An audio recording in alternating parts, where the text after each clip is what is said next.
Hi everyone, I'm your host Nick Gollin, and first up we have some technology news. The Federal Trade Commission recently announced that it would expand its oversight powers as a watchdog for internet users, as it piggybacks some articles under a little-known provision in the financial overhaul legislation. This provision would allow the agency to have expanded abilities to create rules, and the FCC is a little more than upset about it, especially after coming under fire for their failure to punish Comcast for violating open internet guidelines. The new provisions would allow the FTC to issue rules and to impose civil penalties on companies that hurt consumers. Both the FTC and FCC are keeping a tight lid on their opinions currently, but the legislation is expected to pass. So, do you love HP? How about Palm? If you said yes to either of these statements, be prepared for Christmas a little early this year. HP and Palm's board of directors have agreed to a $1.2 billion buyout by HP, who will be acquiring Palm at about $5.70 per share. This comes after Palm's problematic marketing campaign on the Pre and the Pixie, which despite early upticks on the market, began to sink faster than if the Titanic had been carrying lead instead of people. Most technosavs do agree that this buyout is a good thing, giving HP the way to produce more finite content on Palm's awesome WebOS platform. And while on the topic of cell-based technology, Microsoft has signed a royalty patent agreement with HTC. HTC, which runs the Android operating system on its phones, will now pay royalties to Microsoft for licensing intellectual properties to the phone maker. While it's still too early to tell whether this is a good thing or a bad thing, one thing is for certain. Microsoft has avoided all litigation which is still pending from the Apple lawsuit of Android and Google. Cheers to you, Microsoft, for avoiding the dumbest patent infraction suit ever. As far as lawsuits go in terms of moronic, this ranks up there with people suing McDonald's for making them fat. Speaking of Apple, it had to happen eventually. The iPad has received its first malware attack. The backdoor Trojan backdoor.bfroze.aady malware opens up an exploit which allows the perpetrator to gain unauthorized access to the iPad. The Trojan, which disguises itself to users as an iPad iTunes update, links you to a website which actually looks identical to the iTunes site.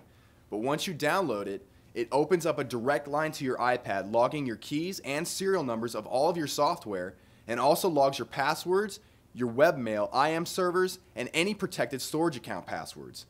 Right now, Apple users are unaffected, but PC goers be wary when trying to update your iPad. Let's close up the technology news segment because there is a lot of stuff going on in the world of tech. So let's get right to it in this week's upcoming technology.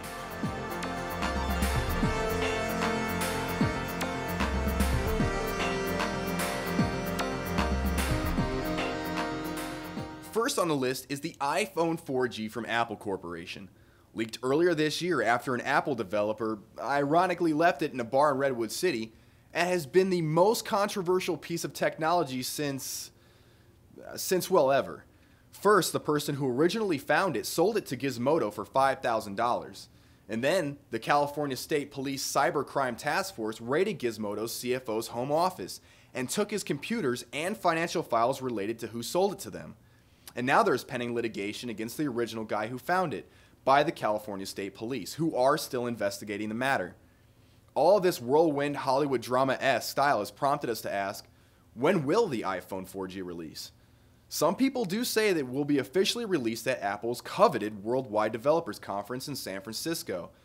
But as always, there is twists to this ever-developing storyline. AT&T insiders have told us that there is a carrier-wide block on all June vacations within the company. Does this mean it will be unveiled in June at WWDC? Or will it be officially released to the public for purchase then? Only time will tell, but it is definitely something we will keep our ears open for in the coming months. Another piece of technology to look out for is the Dash by Sony. You may remember our review of the Chumby One earlier this year. Well, Sony has decided to dive into the interactive clock market with their own version of the phenomenon, which was released earlier this month. Unlike the Chumby, it uses an internal accelerometer to change the viewing angle, similar to that seen on smartphones. It's a little pricey at $200 currently, but we'll try to get a review model to see if that price is really worth what you're going to get out of the device. And that'll do it for upcoming tech, but that is not all for us. Every year, do-it-yourself technology experts converge on the city of San Mateo, California, where for 2 days, ingenuity and intellectual genius reign supreme.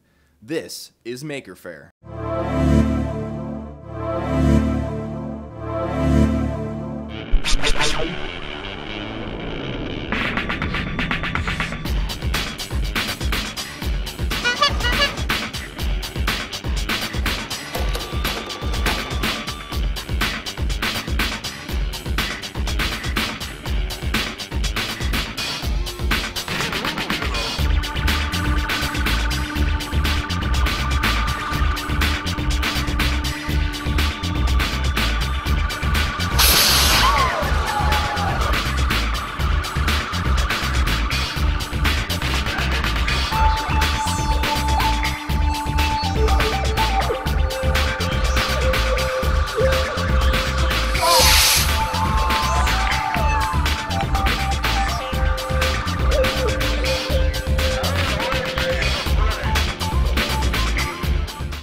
That'll do it for Transit Tech. Stay tuned next week when we'll review the Nintendo DSi XL. And as always, stay tuned to Transit Tech on Transit TV, moving entertainment.